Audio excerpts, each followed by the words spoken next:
In this example, we're going to go over the box model. So here I am at Dablet.com, just so you can see my changes as I make them rather quickly.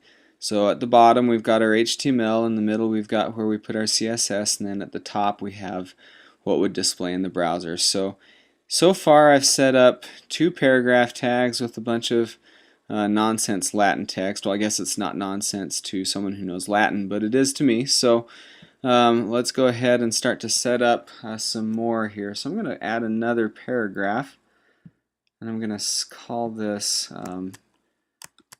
paragraph block example, or I'll call it box model example. And okay, set this up now. Paragraph is a block level element. So that means by default anything that follows it appears below it, and so everything just kind of, all block level elements just kind of sit on top of each other by default. So to set this up, we're going to create, let me just refresh this page so we can see, there we go, we can see the CSS file a little bit easier. Okay, so I'm just going to put some styles on this particular paragraph tag, which this first one I'm going to give it a class actually of box.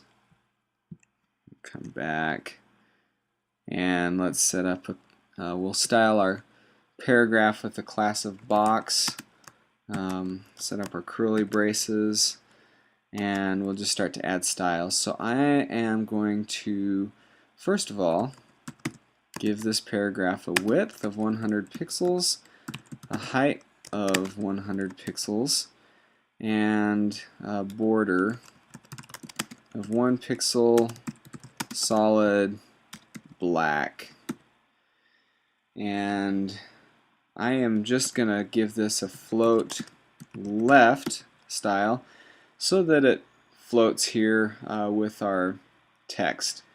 And so all of our text here flows around it, and then we can play around a little bit more with this. So this box is 100 pixels by 100 pixels. If we pull out our handy dandy web developer toolbar ruler, we can measure that. You can see how we're hitting 100 pixels by 100 pixels on our box. There we go. You can see up here at the top, this is where our ruler readings come. It's not an exact measurement, but we're right around 100 pixels high and 100 pixels wide. Let's close that. And now let's just show how changes we make affect our box. So I'm going to start out by giving our box a border of 20 pixels. So wow, there we go. Our box just got dark black here around the edges. So we've got a nice big thick black border. And let's see what that did to the size of our box. So let's pull out our ruler again. And the inner part of our box is still roughly 100 pixels by 100 pixels. Again, not an exact measurement there. But if we add on the border, the 20 pixel border, it's 20 pixels all the way around, we have 140 by 140. So that border just went around the 100 pixel width that we'd set up, the 100 pixel width and height. Okay, so let's add some padding.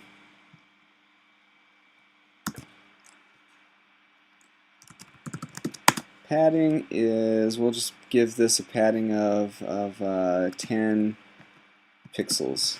Okay, now you should have just seen our box all of a sudden grow wider. Now what happened to our measurements? So let's pull out our ruler, take a look again, and you'll see that the white part in between our border is now 120 pixels by 120 pixels. So what happened was, when we added padding, the 100 pixel width that really just pertains to the content of the box, that stayed at 100 pixels, and the padding was added onto the outside. So padding actually increases the size of your box above and beyond what you set in your width setting. Your width is just specifying the content of the box, the width and height of the content of the box. Now let's see what happens when we do margin. We'll give this a margin of 30 pixels. Okay, you should have just seen that jump. With our box now is jumped away from the left and away from the top, and it's pushed out the text that was surrounding it. So let's go take a look again at our ruler one last time. Let's see what's happening here with our box. So the part of our box that sits within the border, you'll notice, hasn't changed. It's still 120 pixels by 120 pixels, which is the width of 100 by 100 surrounded by 10 pixels on all sides. Then you add on the border of 20 pixels on all sides and you get to, again, 160 by 160. And then if you add on our margin, come out to here, and this isn't going to work as well with our tablet toolbar trying to drop in on us. Okay, here we've got essentially 160 plus 30 on all sides, which gets us 220 by 220. Our whole box went from being 100 by 100 to, as we added on padding and a thick border and a thick margin, it ended up being 220 pixels. We doubled the size of our box just with margin and padding and border. So that's the way the box model works. It is additive values that you add to your box. So don't be confused when you're setting up your width and your height on elements, and then when you start adding padding and margin and border and everything, to see things starting to push outward, because that's the way the box model works. And also notice that padding is the space between the content and the border, and then margin is the space beyond the border. So a margin is what you use when you want to push things on the outside out.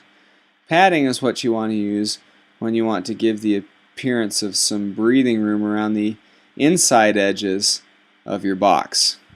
And then border is just that, it's your border. So I hope that helps you understand the box model a little bit better.